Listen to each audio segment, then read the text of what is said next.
কথাগুলো তো আসছে। আজকে জুলাই জাতীয় সনদ 2025 স্বাক্ষর হয়েছে। যখন স্বাক্ষর করেছেন সব রাজনৈতিক দল, সেই স্বাক্ষরের যে কাগজটি যেটি চূড়ান্তভাবে জমা দিলেন ঐক্যমত্য কমিশনের যারা দায়িত্বে আছেন, দেখা গেল যে বিএনপি যেটা স্বাক্ষর করেছে ওই পাতা নিয়ে অন্য পাতা সেখানে যুক্ত হয়েছে। এটা দুঃখজনক কথা। ডক্টর ইউনূস সাহেবকে সবাই সম্মান করে, তিনি একজন গুণীজন।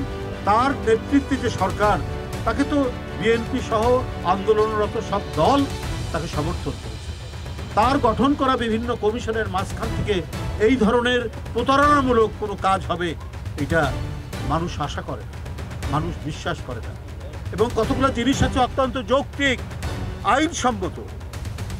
এখানে প্রায় 47-48টি জাতীয় জুলাই সনদের মধ্যে ধারা আছে, যে ধারাটি আপনার আইনীকরণ করতে হলে সংবিধান সংশোধন করতে হবে। অনেক বিষয়, যেমন ধরুন আমি একটি বলি, দ্বিকক্ষ বিশিষ্ট পার্লামেন্ট। দ্বিকক্ষ বিশিষ্ট পার্লামেন্ট এখন যে সংবিধানে যেটা আছে সেটা হচ্ছে এক কক্ষ বিশিষ্ট পার্লামেন্ট জাতীয়। এটা যদি দ্বিকক্ষ বিশিষ্ট পার্লামেন্ট করতে হয়, তাহলে তো সংবিধান সংশোধন করতে হবে বা সংবিধান বাতিল করতে হবে। যে প্রস্তাবগুলো আছে তো সংবিধান বাতিল করতে হবে। তাহলে একবার কি নতুন করে নতুন সংবিধান করবেন, না সংবিধানের যে নিয়ম, যে স্বাধীনতার পর যে সংবিধান রচিত হয় জনগণ এবং সমাজের তাগিদ অনুযায়ী, সেটা সংশোধিত হতে হতে চায়।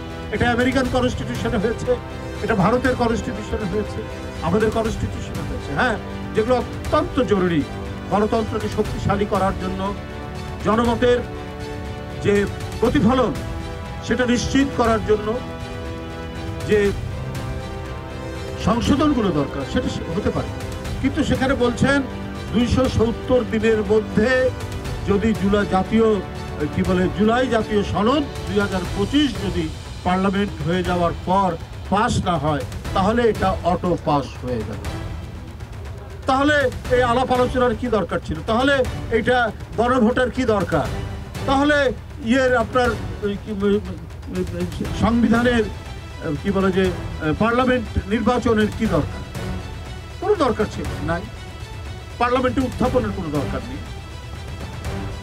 যদি এটাই হয়, যদি কোনো একটি উপস্থাপিত বিষয় পার্লামেন্টে সেটা যদি 270 দিনের মধ্যে পাস না হয়, তাহলে সেটা অটো পাস বলে গণ্য হবে।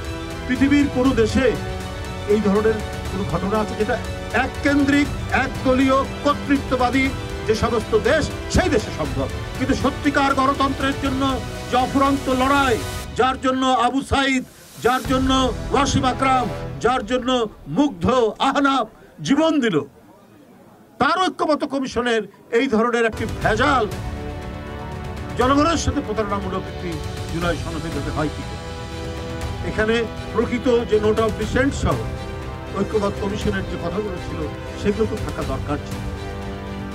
যাই হোক, আমরা নিরাশাবাদী নয়, আমরা হতাশাবাদী নয়, আমরা আশা রাখতে পারি। আমার মনে হয় সরকার এবং এর সাথে যারা কাজ করছেন, কমিশনগুলো এবং রাজনৈতিক দলগুলো, জনগণের স্বার্থকে সর্বোচ্চ অগ্রাধিকার দিয়ে কাজ করতে। আইনি প্রক্রিয়ায় সেটি যাবে, সাংবিধানিক প্রক্রিয়ায় সেটি যাবে। ধারাবাহিকভাবে স্বাধীনতার পর থেকে একের পর এক যেটা সংবিধান যেভাবে সংশোধিত হয়েছে। হ্যাঁ, আওয়ামী লীগ আসলে একদলীয় কর্তৃত্ববাদী শাসন তারা করেন, বাকশাল করেছেন, সমস্ত দল নিষেধ করেছেন, সংবাদপত্র নিষেধ করেছেন। সেটি জিয়াউর রহমান যখন ক্ষমতায় আসলেন তখন আবার সেটি সংশোধন করে, ওই পার্লামেন্টে সংশোধন করে বহুদলীয় গণতন্ত্র এবং মানুষের কথা বলার স্বাধীনতা, সংবাদপত্রের স্বাধীনতা অবাধ করে। এবং যে সংবিধানের মধ্যে আল্লাহর নাম ছিল না, জিয়াউর রহমান সেখানে আল্লাহর নামও সংযোজন করলেন, বিসমিল্লাহ সংযুক্ত করলেন। তিনি এই সংবিধানের মধ্যে আল্লাহর উপর বিশ্বাস এবং আস্থা তিনি এখানে স্থাপন করেছিলেন, যেটি শেখ হাসিনা মুছে দিয়েছে। গণতন্ত্র এবং আমাদের ধর্মীয় মূল্যবোধ, এটা শহীদ রাষ্ট্রপতি জিয়াউর রহমান তিনি সংবিধানের মধ্যে দিয়েছেন। মানুষ এটাকে সর্বান্তকরণে গ্রহণ করে। হ্যাঁ, আরো হয়তো আমাদের অনেক কিছু সংশোধন হওয়া দরকার। সনদ এটা হতে পারে, কিন্তু আপনি একেবারে যদি নতুন সংবিধান করতে চান সব কিছু বাতিল করে দিয়ে, সেটা একটা জিনিস।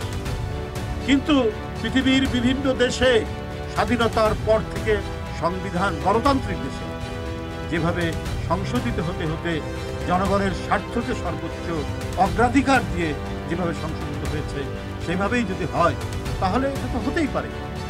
সেটা সংবিধান বাতিলের দরকার নেই।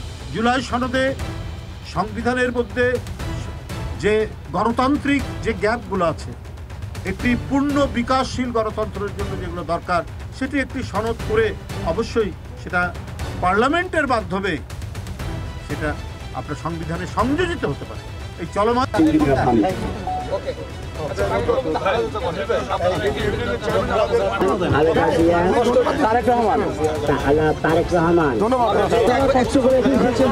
সাংবাদিক এবং নেতা কর্মী সবাইকে আমি ধন্যবাদ জানাচ্ছি।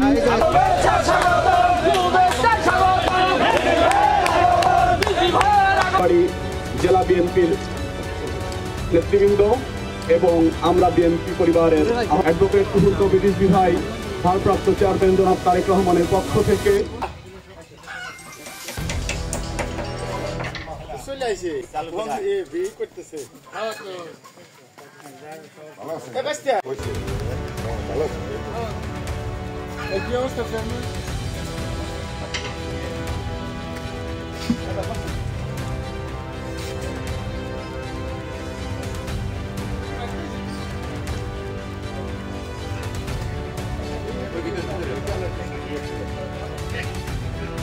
আল্লাহ আপনাকে এখনো সুস্থতা রাখছে, আল্লাহর কাছে কোটি কোটি শুকরিয়া আদায় করি।